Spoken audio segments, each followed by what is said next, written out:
पिंकी और मॉडर्न भिखारी। एक दिन रास्ते में गरीब भिखारी को कुछ मिल जाए बाबा। जाओ, क्यों पीछे पड़े हो? लेकिन भिखारी पिंकी के पीछे पीछे चलता रहता है। अगर 50 पैसे मिल जाएं तो इस गरीब का कल्याण हो जाएगा। 50 पैसे से तुम्हारा क्या कल्याण होगा? पहले 50 पैसे दो, फिर बताऊंगा। कमाल है।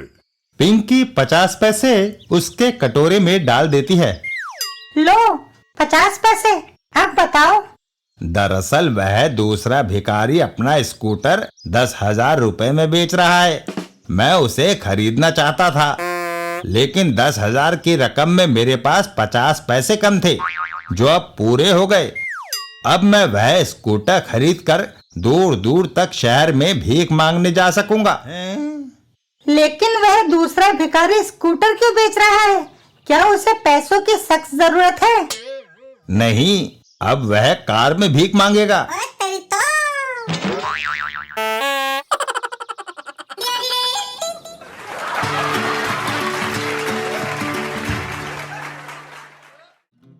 बिल्लू और पौष्टिक आहार। एक दिन ताऊजी के घर पर भिखारी को कुछ खाने को मिल जाए बाबा। साथ वाले घर में जाओ, वहां अच्छा तरमाल मिलेगा। यह सुनकर भिखारी साथ वाले घर की तरफ चल देता है। बिल्लू का घर। बिल्लू, इधर आओ और भिखारी के लिए कुछ खाने को ले जाओ।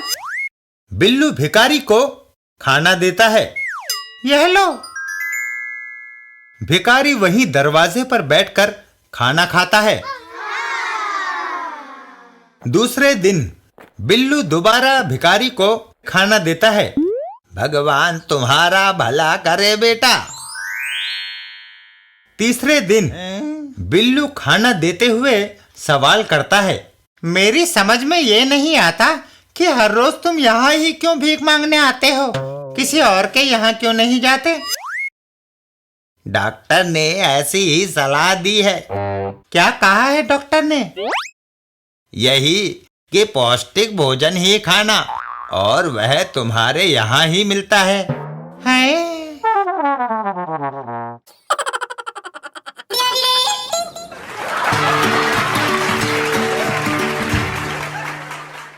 चाचा चौधरी और बच्चे उठाने वाला रीछ। एक दिन चाचा चौधरी के घर पर कुछ औरतें घबराई हुई आई। चाचा जी, हमारी मदद कीजिए, हम बड़ी मुसीबत में हैं। अरे क्या हुआ? मेरे बच्चे को रीछ उठा कर ले गया, और मेरे बच्चे को भी। मेरे बच्चे को किसी भी तरह लाइए, मैं उसके बिना नहीं रह सकती। रीछ का बच्चों से क्या वास्ता? अच्छा, 1 मिनट ठहरो।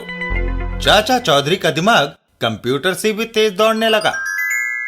चाचा चौधरी और साबू, तुम्हारे बच्चों को जुपिटर वासी साबू लाएगा। साबू, जरा अपना कान नीचे करो। चाचा चौधरी साबू के कान में कुछ फुसफुसाते हैं। साबू उन दोनों औरतों के साथ चल देता है। आओ मेरे साथ, मुझे वो जगह दिखाओ जहाँ से बच्चे गायब हुए थे। दूसरे दिन उसी जगह पर एक बच्चा खेल रहा होता है। तभी एक रीछ उसके पीछे प्रकट होता है, और वो बच्चे को अपने शिकंजे में लेकर जैसे ही वहां से जाने लगता है तो अचानक वो ठिठक जाता है।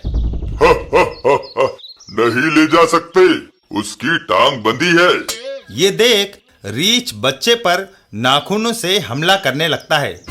उसे मारने से कुछ नहीं होगा, वह लड़का नहीं बल्कि एक रबड़ का खिलौना है। साबू उस रीछ को पकड़कर हवा में उठा लेता है। अच्छा हुआ तुम मेरे हाथ लग गए। शहर के एक चिड़ियाघर को एक रीछ की जरूरत थी।